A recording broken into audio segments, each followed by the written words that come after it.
Welcome back to Let's Play. We are departing the Zulu Empire, Empire. It has an emperor, so it's an empire. To Biahi. Yeah. We've been keeping one suitcase, which has been pretty good.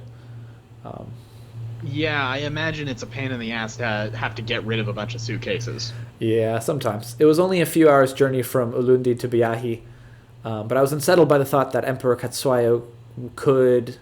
Hear and sense. Yeah. I took it treading very lightly and practicing a great deal of discretion in my speech, just in case.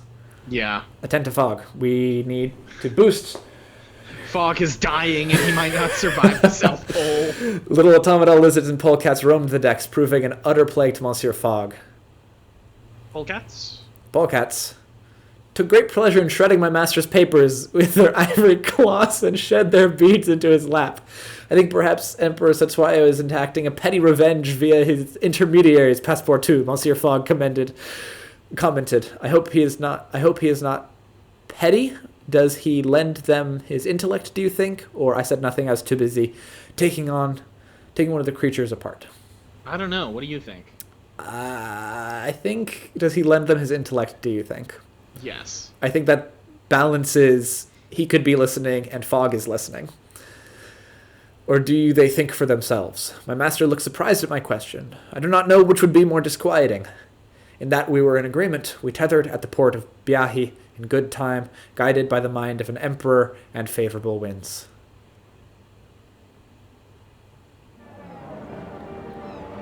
Seems to be no departures today. We should explore a little.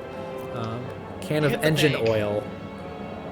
Ushanka, a fine line Russian hat, which I think might be good for...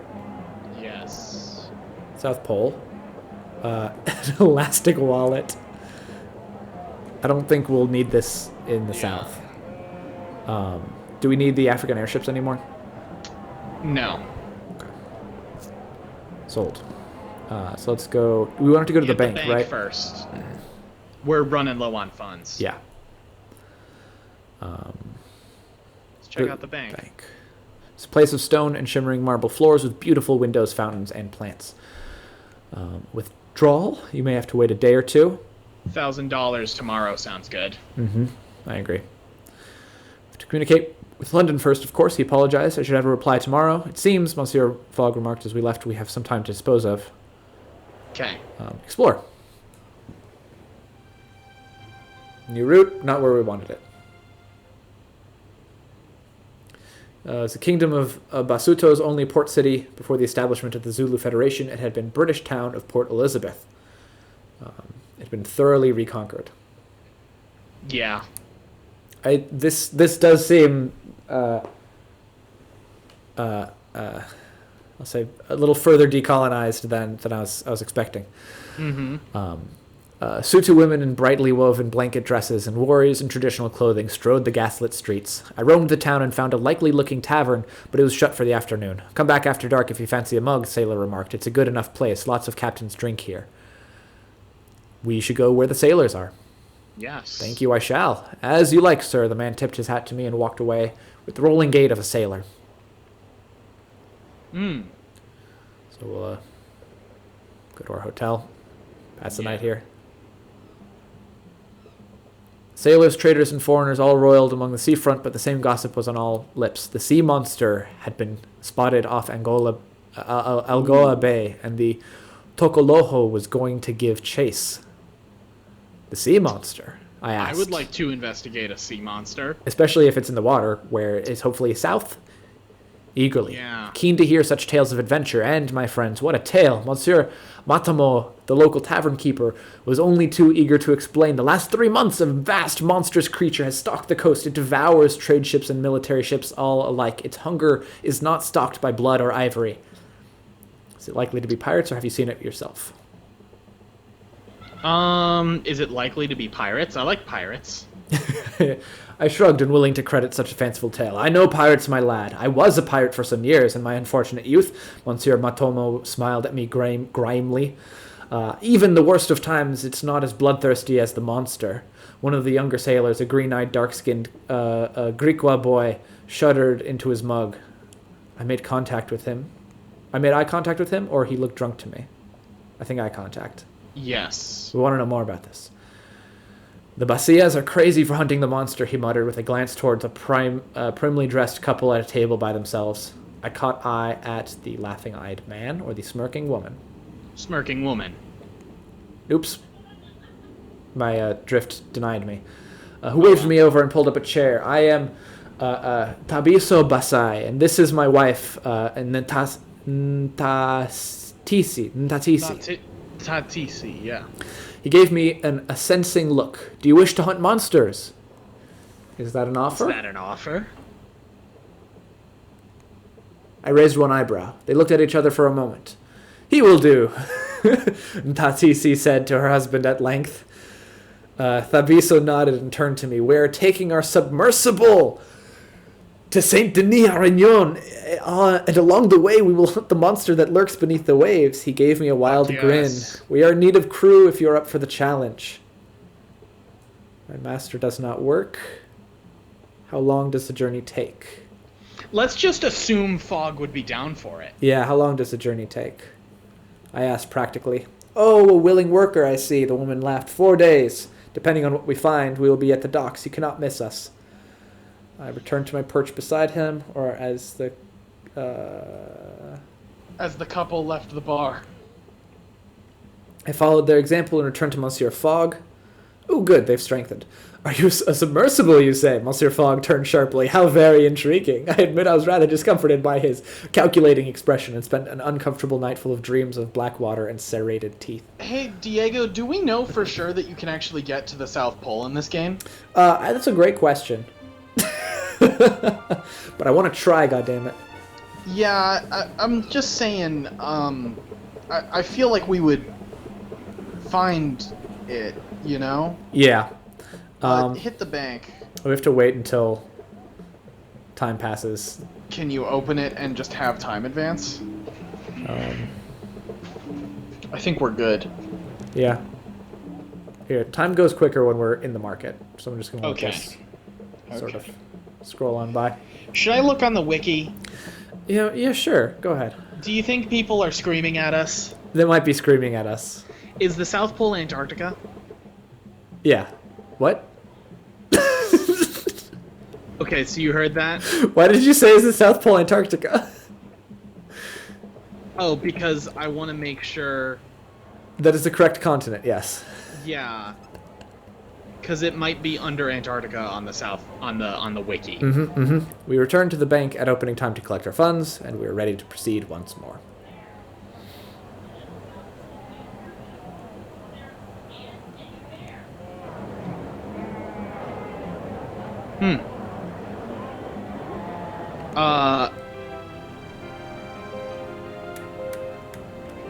Yeah, I heard you. Joke about the Diego also I didn't heard. hear the good funny joke. What was the good funny joke? What was the good and funny joke? Now it seems forced. I said the way you can remember it is because it's the Arctic because there's bears, and it's the Antarctic because there aren't any bears there. It's not as funny the second time. I found great delight in it. I'm gonna go. Bye, Sonny.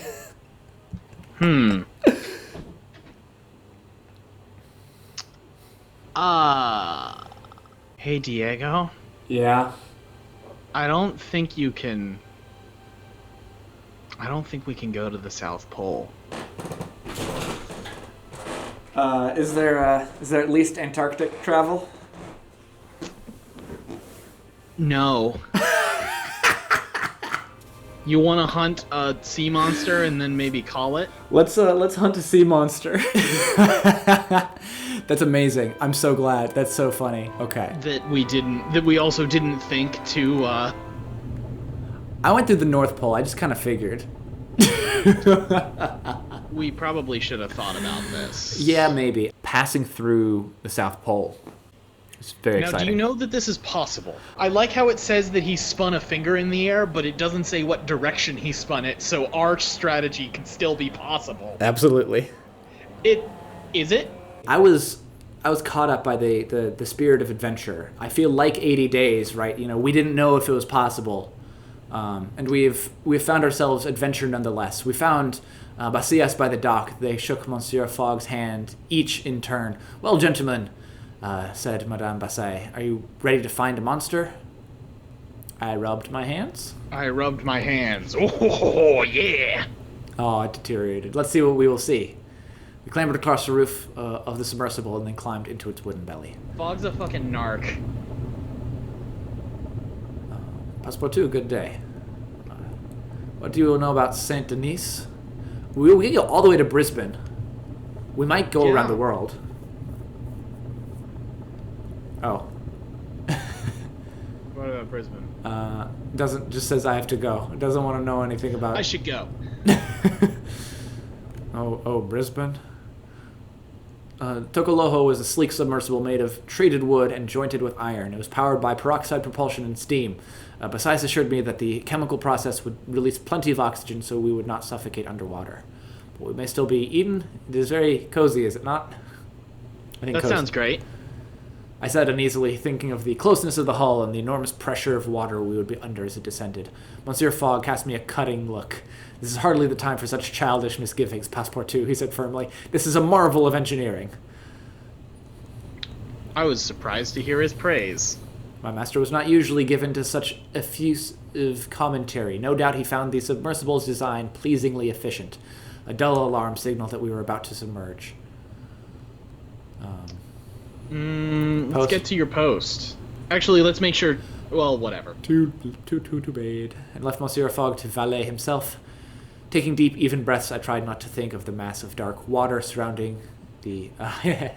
At this point, Fogg is going to fire us. Let's attend to Fogg. I feel well cared for. Thanks, Fogg. He's like a weird, wealthy Tamagotchi.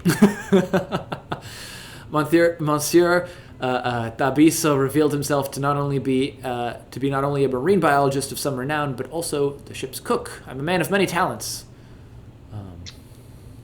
including monster hunting. Yes. How does a man of science come upon such a mission? It is because I'm a man of science that I'm here to study this creature. By royal command, he smiled briefly. The Tokoloho was built for Emperor Sechuayo. He has lost many men in such trade to this monster, if that is indeed what it is. What else could it be? Or you know the Emperor? You know the Emperor. Tell me truly, what sort of man is he? What sort of man is any emperor? He asked softly. To judge such a man is outside the limits of my expertise.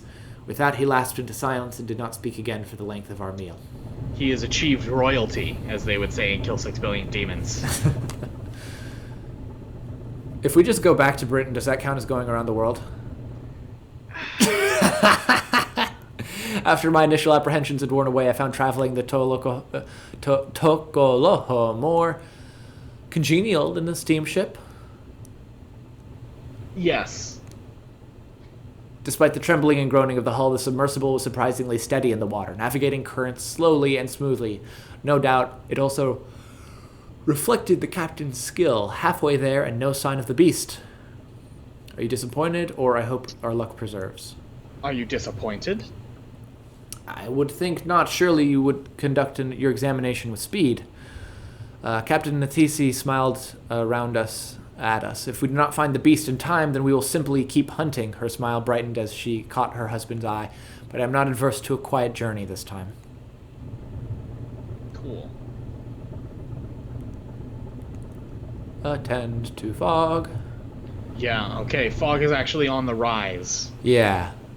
I was marking the reading from the pressure gauge in the log book when the Tokoloho shuddered. An eerie white light shone through portholes of the bridge, blinding me, and then I was flung into a bulkhead. Close your eyes and listen. I could hear Captain I've been talking for an hour. Tatisi. I've been talking for 2 hours at this point, actually. Cursing and one crewman sobbing softly, and then, as though in a nightmare, I heard grating, splintering sound. It was the sound of the hull tearing open. It is the beast, the captain said in a remarkably calm voice. We must either vent steam to propel us away or try to harpoon it. Passepartout, you must help. I don't know how. I am pinned by wreckage, Passepartout. I cannot feel anything below my neck, she continued. In that same calm tone, Jacob cannot stop weeping, and Talabi does not answer. You must do something. The white blinding light flashed again, and I... Steam vent, harpoon lever, turn and ran. Harpoon lever. The captain explained to me how to aim and fire it, for all the good it did. I released the harpoon blindly and felt the submersible roll slightly. Had I hit the monster? I had no idea. I heard only a dull clang. The monster opened its great maw and swallowed the Tokoloho whole. We are going on a different route. Sick. We got Pinocchio'd. I did not awake in the belly of the sea monster, but to a scene altogether more unbelievable. I was lying on a silk-upholstered divan in a beautifully appointed grand salon. So this, I thought, is what heaven looks like. One of the walls was made of thick glass. The top one. The cushions were most supple. The light pitched to be comfortable but not murky. I half expected the sound of harps. Sat up. A moan at the various sharp pains and aches that ran through my body. Ah, you are awake, Monsieur Tabiso. Looked remarkably clean and pressed for a drowned man. Held a cup of water to my lips. Where are we? I asked hoarsely, though my throat ached for the water and my head pounded abdominally. Oh! You were aboard the Nautilus, said an unfamiliar male voice. From across the room, I could not make out his features, but he held himself very straight. You are my guest. Sleep now, my friend. You are safe in my care. As though his words were a charm of some sort, and despite all the questions bubbling to my lips, I fell into a deep and dreamless slumber.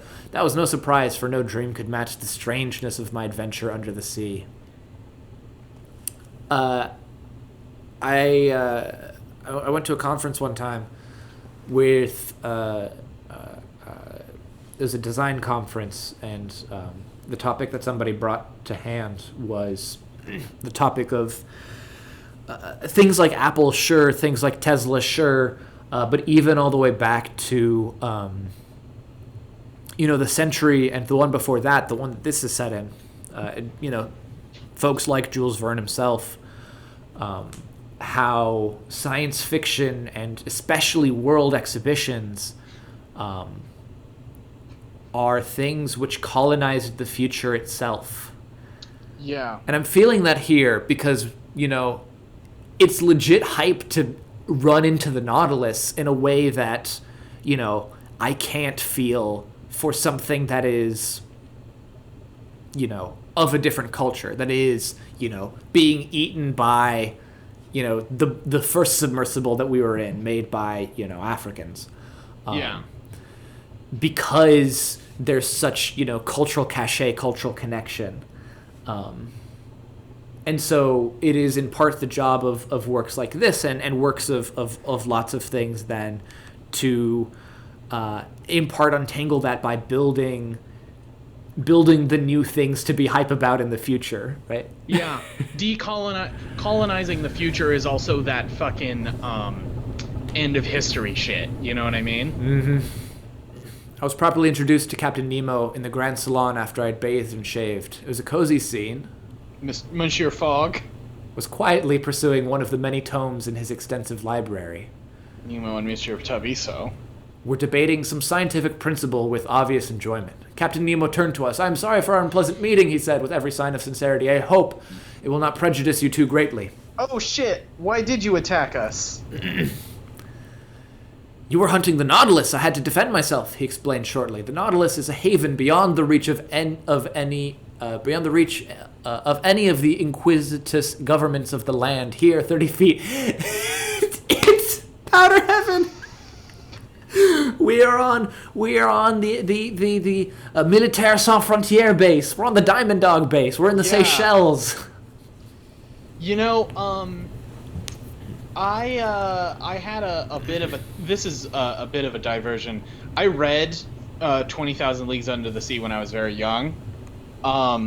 And I remember some fucking doofus, early strain MGTOW incel doofus tried to use Captain Nemo and the fucking Nautilus to be about the MGTOW shit, when that's not remotely You know? Mm-hmm. It was a heck of a thing, and I hate it.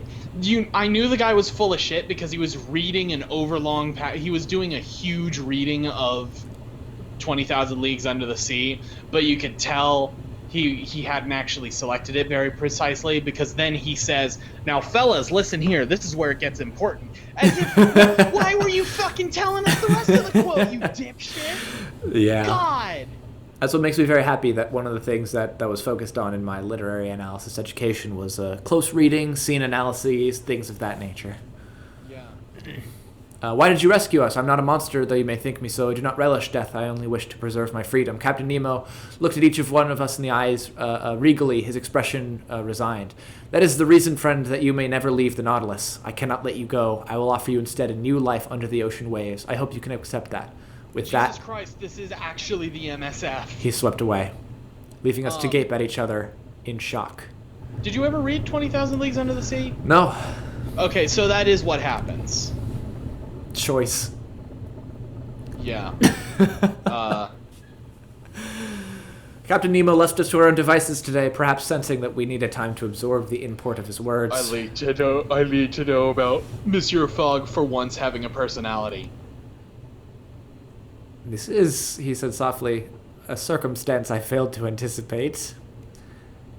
I love Yeah, it's a decidedly odd one. Huh. It is a decidedly odd one. I should have been quite disturbed if you had anticipated such a turn-up, monsieur. Monsieur Sabiso sighed guisely. Right? I asked Fogg? Yeah, I asked Fogg. Good. Monsieur Tabiso sighed gustily. Gustily. How do you sigh gustily? Oh, like a gust of wind. And seemed to shake himself. I suppose we must escape this wondrous ship, he said, not sounding particularly enthused, though we should pretend acceptance until our chance comes. And so we became prisoners, in Captain Nemo's impeccable, demented hospitality. Hey, at least we don't have to pay. I should perhaps pause in my tale to tell you a little more of the Nautilus itself, for the ship was strange and magnificent as any of the underwater sights that could be viewed from the windows of the Grand Salon. How do you feel about League of... which one were you looking at? Oh, I like 30-odd crewmen. Were you about to ask me about the League of Extraordinary Gentlemen? Yes, of which I have only seen parts of the movie in its entirety for sure, but the way that you watch movies on TV, where you see... Not all at once. Yeah, the third act 50 times, and then pieces of the first act maybe a couple times, and then you can't tell if you've seen the second act. Yo, that movie's bad.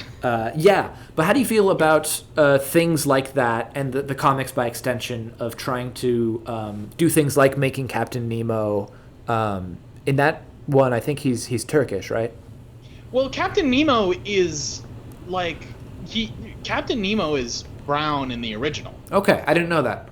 Yeah, he does Nemo because it means nobody, and I think Latin. But I'm almost certain that is actually just accurate to how he is in the book.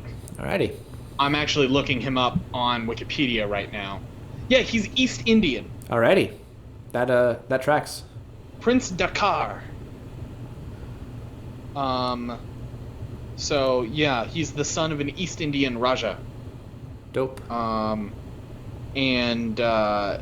Yeah, so...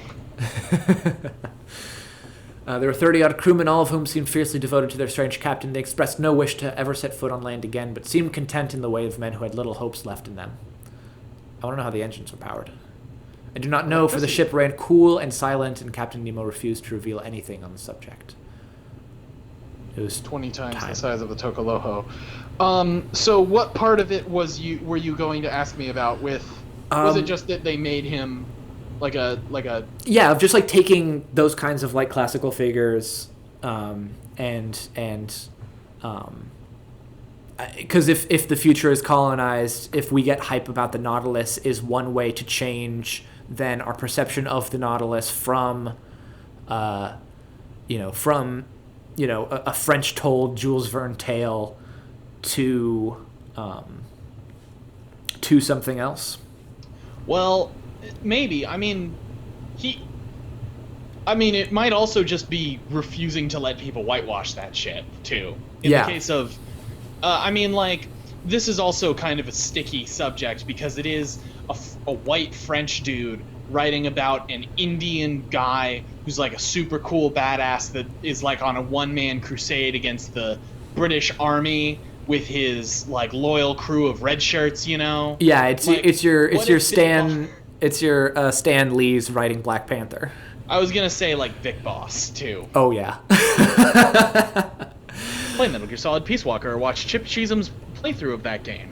Oh, God, I gotta replay that. That game owns. Besides the Grand Salon, that would be another good one to do a side hustle for. Besides the Grand Salon, there's a capacious steam bath. I almost read capricious, and I'm like, how does a steam bath be capricious? A laboratory, an auditorium, a shooting range for practice, and even a tiny little football pitch. Damn, I want to play a little indoor submarine football. But for all its wonders, I could only think of escape, and found myself time and time again looking for lifeboats, hatches, and ways out. This game doesn't use the Oxford comma. What a shame. Yeah. In the morning, I donned a requiral diving suit, or helped repair. Let's help repair the Tokoloho. Alrighty.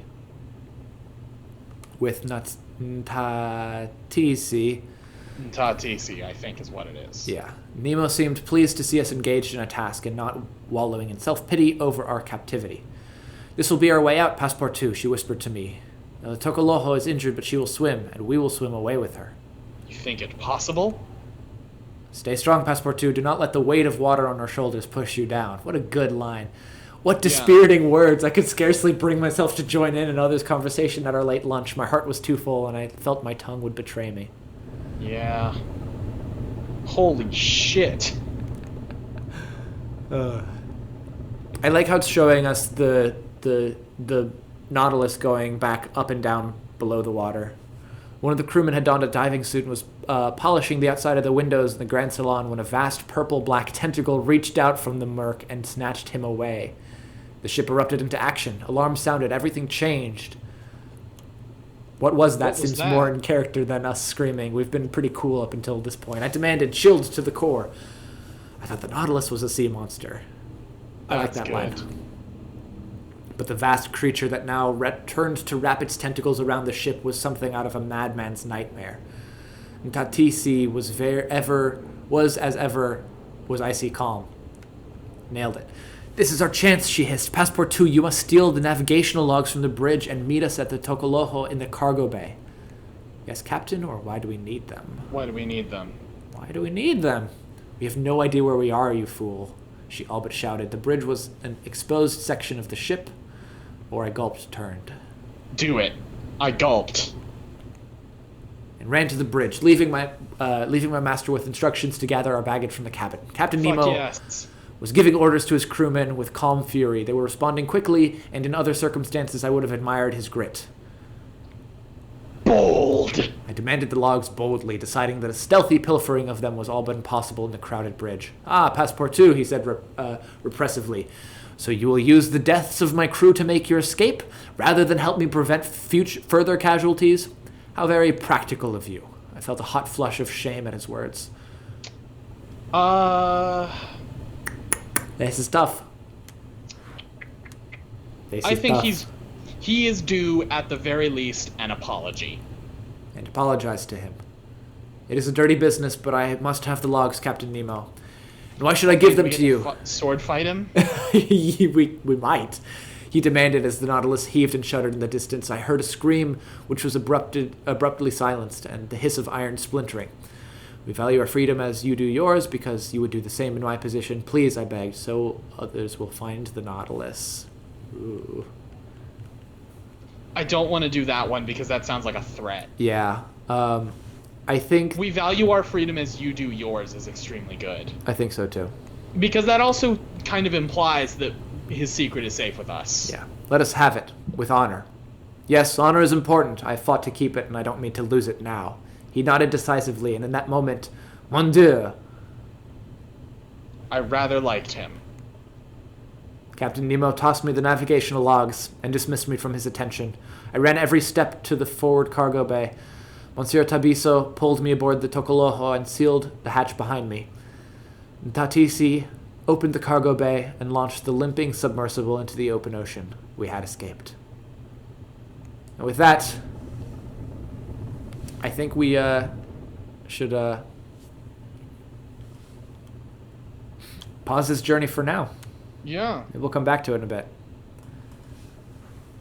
I feel like in a bit that we'll come back to it, it will probably be maintaining a normal upload schedule, so yeah, who knows? Yeah. But thanks for joining us. Even though we didn't get to the South Pole, we'll see if we can continue without the letter K. So good, it's not a Canautilus.